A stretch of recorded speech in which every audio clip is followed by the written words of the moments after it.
Welcome to this week's edition of Good Books Radio. Audiobooks.com is the chief underwriter for Good Books Radio, which is produced by UTRGV Media Services for Rio Grande Valley Public Radio. And now, here's your host, Dr. John Cook.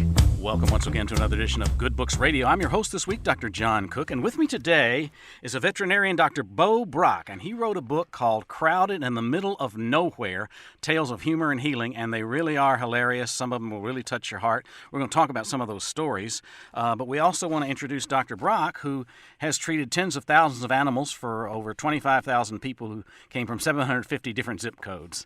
He may indeed be in the middle of nowhere, but his waiting room is always crowded, and it's worth the wait. He shares wisdom, insights, and just plain old funny stories for animal lovers, rural Americans, and anyone to see the lighter side of life. Dr. Brock describes his book as the story of being a veterinarian on the edge of the earth and loving it. Dr. Brock, welcome to the program. Well, thanks for having me. It's good to be here. Hope you're having a good day. I am indeed, and I did enjoy all of these tales, and the flavor of Texas is in there. I think the names reveal a lot. You know, you had Mama and Pawpaws, and you had a great Uncle J.W., and you had a Boog, and it's just, you know, the Texas names are replete throughout the story there. Thanks for telling me that. I like that. Yeah, Boog. Isn't that a great name? Yeah, it is. So I was just coming into the studio when my colleague, Bill Strong, who does something called Texas Tales, was coming out, and I said he needed to read this book. But he mentioned that La Mesa is one of those places that has a lot of classic pictures. When people want to show, you know, the wide open spaces, they take pictures of La Mesa. How come there's so many great pictures of La Mesa? Well, I don't know what he's taking a picture of. This may be the ugliest place on earth. Sometimes I think it's like living on the surface of the moon. I don't know. Well, I guess if you like sunsets and view, it's a good place to be, yeah. I think he's thinking of windmills and barbed wire and that sort of stuff. Yeah. There's some of that around here, too. Yeah, a lot of Western stuff sure is. Now, you're known for doctoring every kind of animal, from expensive racehorses and ranch animals and pigs and cows and goats to dogs and cats and birds and wild animals and reindeer and skunks and snakes. What do you enjoy most about treating all these critters? You know, it's just a rewarding career. I was made to be a veterinarian. I was one of those lucky people that fell into something they were supposed to do, and I've really had a good time doing it. You know, we live in rural America, small town out there, you know, in West Texas, and you know, we have a kind of a specialty horse practice. There's 7 veterinarians here, and we work on horses from all over the world, but we still take care of all the local critters, the 4-H animals, the dogs and cats that belong to old ladies. And, you know, it's pretty much a general practice with a special kind of twist to it. Mm-hmm. Well, you know, you mentioned that you fell into the profession that you were made for. You knew you wanted to be a veterinarian at age 12. We want to talk about that a little bit? Well, you know, I grew up, my grandpa was kind of my hero, and Pawpaws, you called him that. Mm-hmm. And we had an old pig out there named Lucy. We had a little bit of everything at the farm, the ranch. We had every kind of animal, and I just grew up around them, and that's just what I did. And, that, you know, those were my buddies. And we had this old pig named Lucy, big fat sow. She was a Yorkshire-looking thing. And, we got her bred, and I watched her all the time and took care of her. And she went to having them babies, and I was about 12 years old, and I went out there and saw her kind of grunting and groaning. I never had seen pigs born before, and so she spit one out, boy, and I got a hold of that thing, cleaned it all up, hooked it up to a tit. I thought this is the greatest thing I'd ever seen in my life. She had another one, same deal. She went to have the third one, nothing happened. She was grunting and straining and groaning. A little bit of time went by, and I decided I better go get Pawpaws. So I went in there and got him, and he come out, and, you know, he was a cool fella, and he stuck his arm up there. He said, he called me Turd Head. He said, Turd Head, that baby's coming upside down and backwards, and it's stuck. I'm going to have to pull pretty hard, so you might not want to watch. And I said, shoot, no, I'm in it, man. I'm in it. So he went to pulling and grabbing, and, you know, and he was my hero. I thought he could do anything. And he pulled and grabbed and tugged and strained and grunted, and she would have contractions, and he'd make ugly faces. And this went on for 15 or 20 minutes, and finally got that old big pig out there. There's a big old piggy. So, you know, he's still my hero. It was dead, and so we kind of pitched it to the side. He said, she'll have some more, just kind of watch her. So we both went in the house and had a little supper, come back out, and she'd prolapsed. Her whole rectum had just come out, and boy, I looked down at that and I thought, this not something I can fix. So I went back and got Papa, and he said, that's a bad deal. She's going to die, Bo. She's going to die. And he went in the house and got some ticking thread and a needle and poked it all back in there and sewed it up. He said, make sure them two that are there get plenty of colostrum. And she's going to die. I just couldn't understand why she had to die, and sure enough, she did die. And I told him, I said, look, I'm going to become a veterinarian. I'm going to fix these things. And he said, Turdhead, you can't sit still long enough to go to vet school. Well, I proved him wrong, and here we are talking on the radio in Brownsville. What a fun deal. You know, your writing career had a lot to do with writing veterinary topics at first, but then you got a little more humorous about being a rural veterinarian, and that's probably made all the difference. I came to Lamesa, Texas in '92, bought this veterinary practice here, this little old bitty thing, kind of part-time practice, and belonged to another fellow who came here 2 days a week. And I wanted to work on horses, and I wanted to take care of rural America. And I got here in the newspaper, the Lamesa Press reporter, published 2 times a week, called me up. It's about 9 pages each time. Called me up and said, look, we get somebody new that's professional. We wanted to write an article for the paper once a month. So first month I wrote something about parvo and dogs. And the next month I wrote something about Coggins testing your horse, and nobody read it. So the third month I thought, I'm going to write something that's got a little more gleam to it.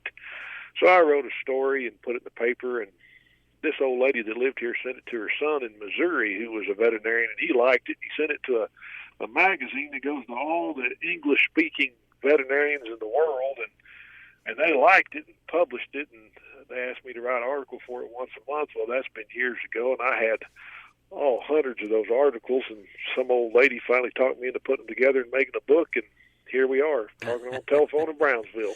And although you titled it Crowded in the Middle of Nowhere, you thought about titling it When Pigs Fly. But you let that one go.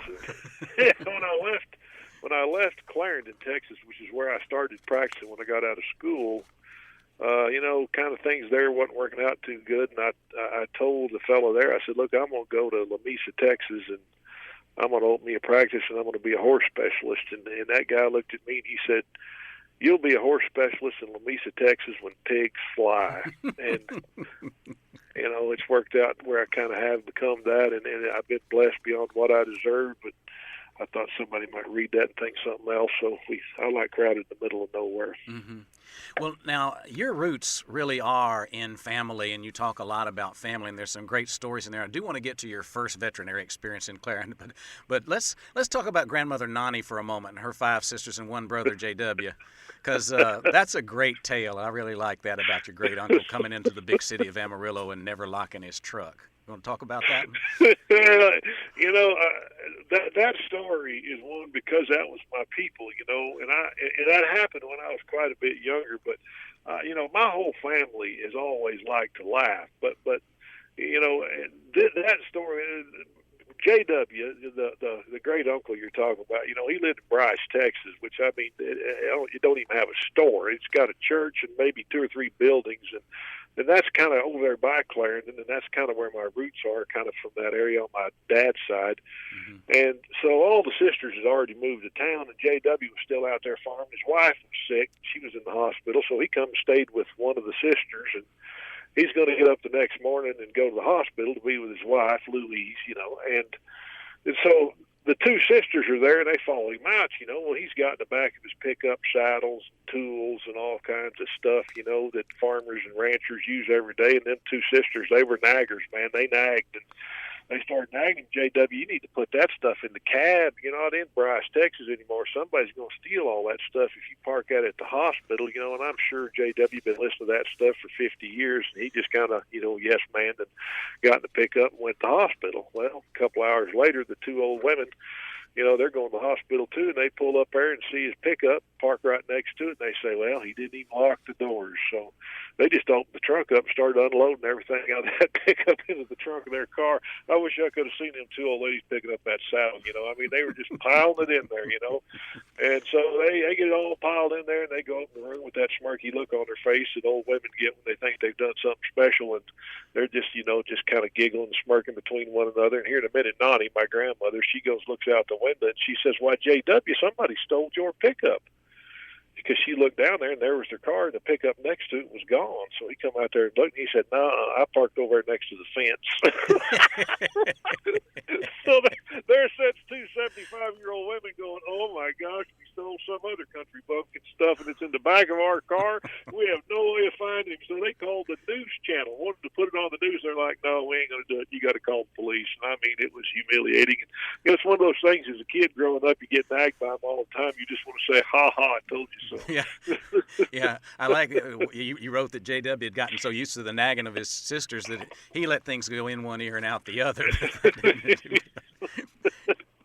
Well, now your mama was something special, ironing Pawpaws work clothes with starch in a glass Coke bottle, and I like that story too. That says something about your roots as well.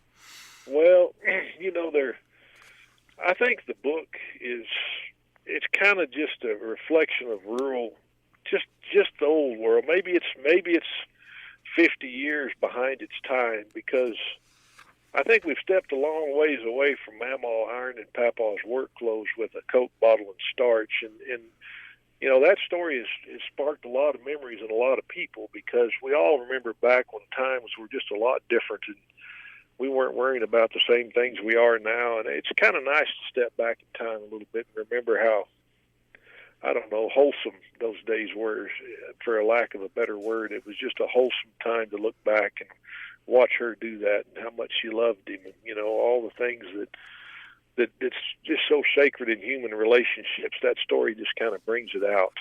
Mm-hmm. And her gratitude that he always made her feel like a beautiful woman. She saw him as a beautiful man, and that was not really the picture that you saw. No, he was just a little short guy. His butt was a little wider than his shoulders. He had false teeth, and he wore big glasses. You know, when you're a little old kid, you don't really look at people like, you know, he's my grandpa. But for her to say he was beautiful, I started looking at that old man, and I thought, wow, man, he's got a whole different perspective than I do. But after she explained it to me and I got a little older, I looked back on it and thought, man, that is what beautiful is.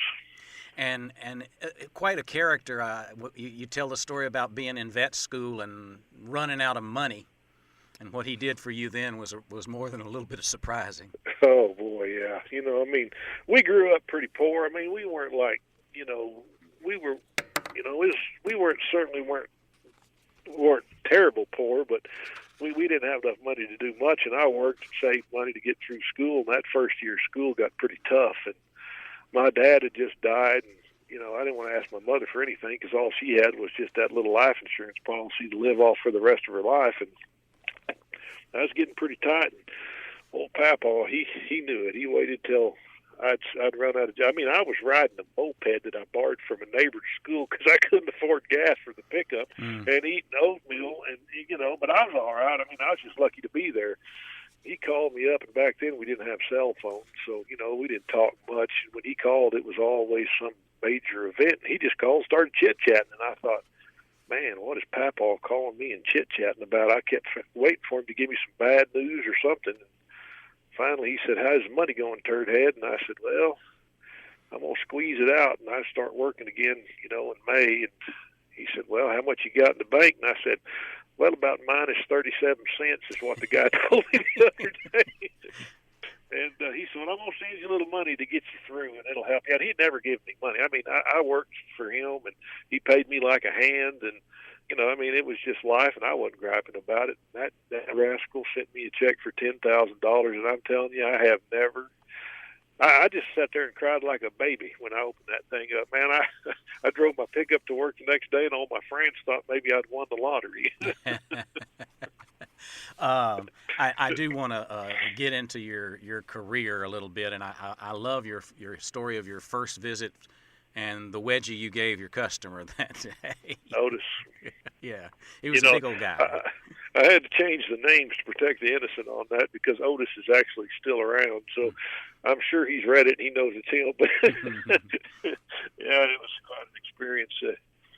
Yeah, it was first day out of vet school, and both other veterinarians at the clinic were gone. So there's no cell phones, no internet, no Google. So you had to know what you were doing when you got there. And that old guy's a big fat guy. He was a type B fat guy, if you remember. you know, a type A fat guy pulls his pants up over his belly button, got about a 20-inch long zipper. You know, if you're peeing at a football game, you're standing next to one of them, you hear a long zip noise. It's either somebody unzipping their coat or type A fat guy.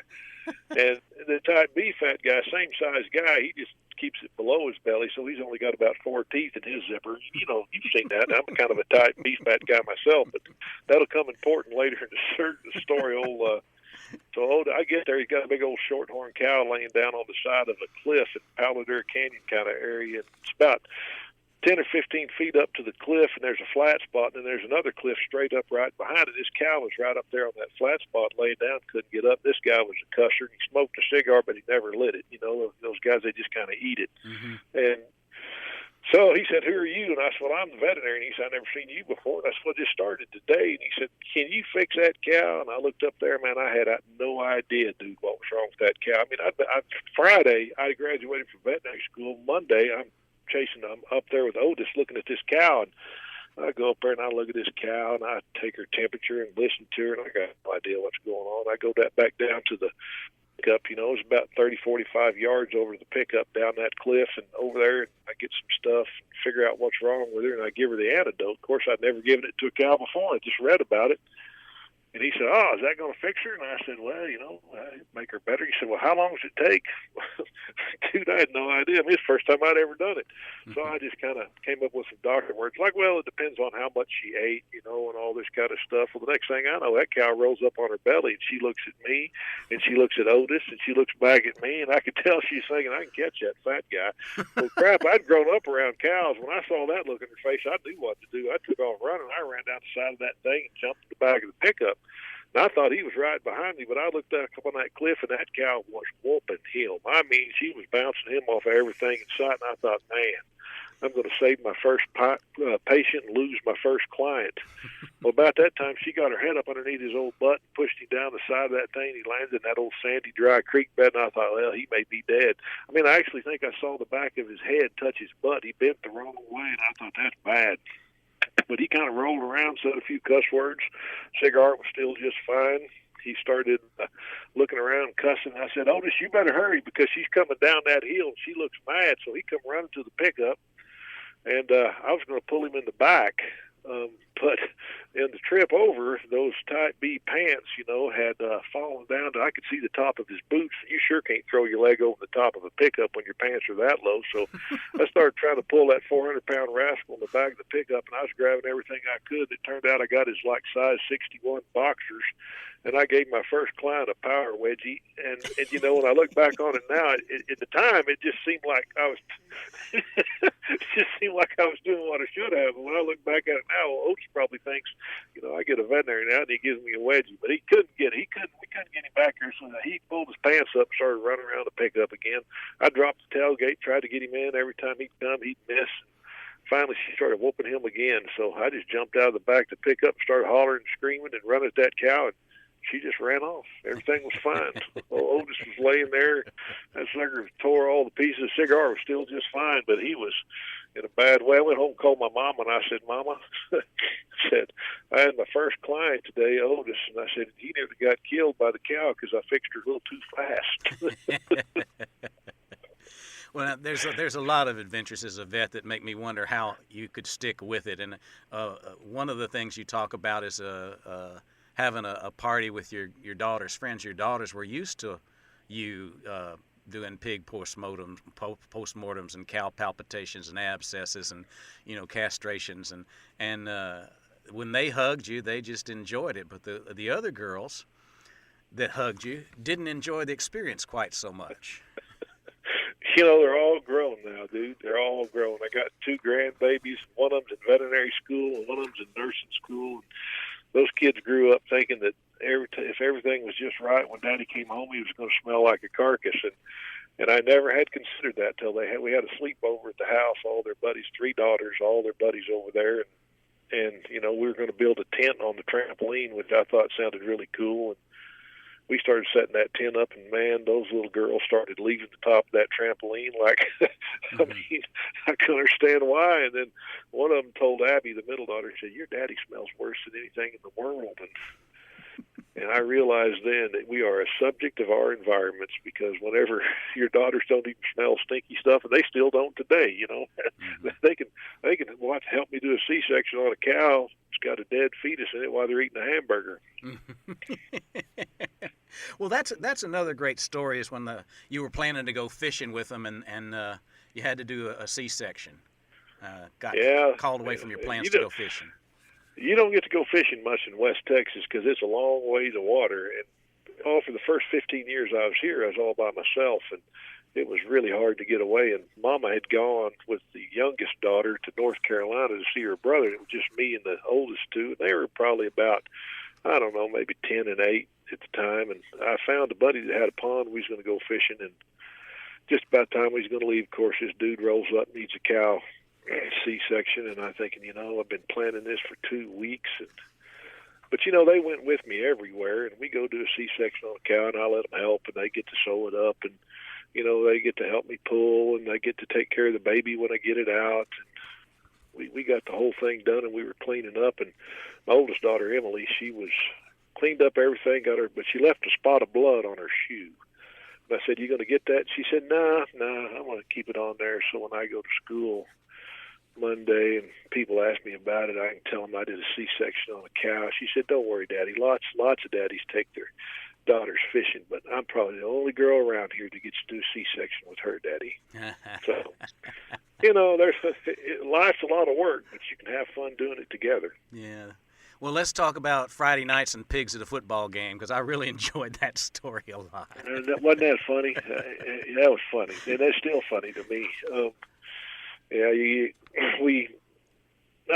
It was Friday afternoon. A fella called me up from a town that's about 30 miles away from here, and he told me his pig had a big old pink thing sticking out the back of it. And I said, "Yeah, that's a Sears cord." Always say a few big words for paragraph. That way people think you're smart. "Yeah, Sears cord." I said, "That's a Sears cord." He said, "Well, can you cut it off? Show pigs. You know how they are. They got to be beautiful."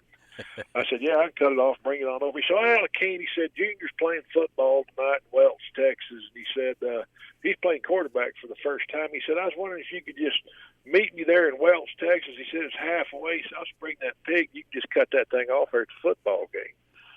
And I said, "Oh, well, I guess so." So, it's a cold night, and, West Texas football in the fall is a big deal. And so I drive to Welch, Texas. He's parked the trailer in the end zone, right outside the end zone of the football field.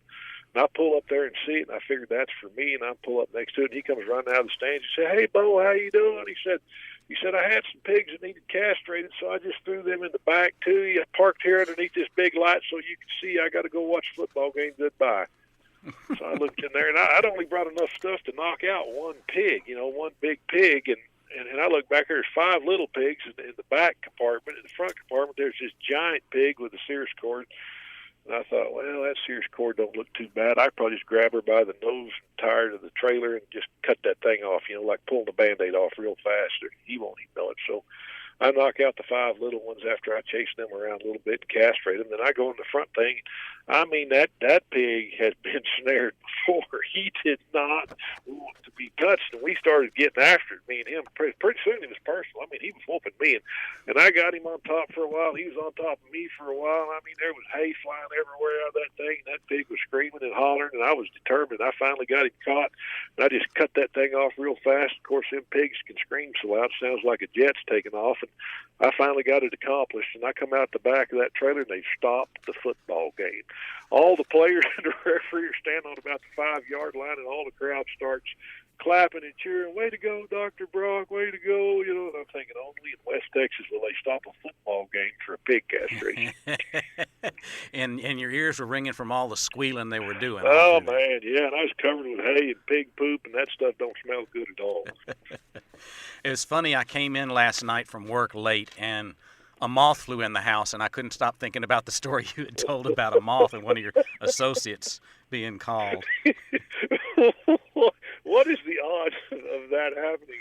I just can't even imagine how we're at a football game, or when you're in these little old towns, 6-man football. The kids go on a senior trip, and the parents work the concession stand when they're juniors to raise money so they can go. So me and Steve and this fellow, we were out cooking hamburgers at the football game, and we'd gone through everything. Well, I had a colic surgery call, and so I was going to have to leave. So I had to go by the house and change clothes into colic surgery clothes. And when I was at the house, my wife called me. She said, a bug flew in. She said, a bug flew into Stephen's ear and we can't get it out. And I said, a bug? And, I kind of started giggling then.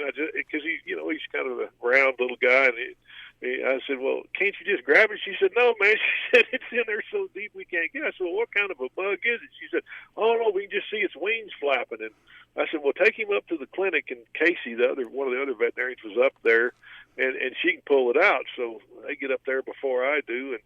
And I get there, and old Casey's bent over old Stephen with a pair of hemostats reaching in that ear, and he said, don't touch it. When he touches it, flaps its wings, it makes my brain shake. And finally he pulled that thing out as big as a nickel. And I said, Stephen, how in the world did that big old moth fly into your ear hole? He said, don't know. He said, I was just standing there under the light, and all of a sudden, boom, it hit me upside the head, and it was stuck in my ear. And I thought, what is the odds of a moth tucking like an Olympic diver and flapping straight into an ear hole? Oh, man, it just cracks me up every time I think about it. Well, now, some of your clients did some really interesting things to get their critters to you, like when they didn't have a trailer and rented themselves a flatbed U-Haul to haul a horse on. The shape that horse was in by the time it got to you was something extraordinary, wasn't it? Can you imagine driving 30 miles on a flatbed trailer tied down with some binder twine by the halter, and that horse just stayed right up there. And when he got here, that horse looked at me like, can you find me a new owner? That horse stood there the whole time I sewed it up, and he took it home on that flatbed U-Haul trailer. One more for fun, and that is the guy who had fat, tall cows and thin, short cows. Yeah, there's some people just shouldn't own animals, and this guy was one of them. And he kept bringing these cows over here that were just so skinny. They call it protein energy malnutrition, and I kept telling him, you're not feeding them enough. And he said, come out and look. And I went out there, and he had a big old trailer with some hay all stacked up on top of it. Those cows were all standing around there eating it. And I thought, well, there's plenty of hay and food there. But then I got to looking, and that was a big, tall trailer. I got to looking around. All the tall cows were fat. All the short cows were skinny.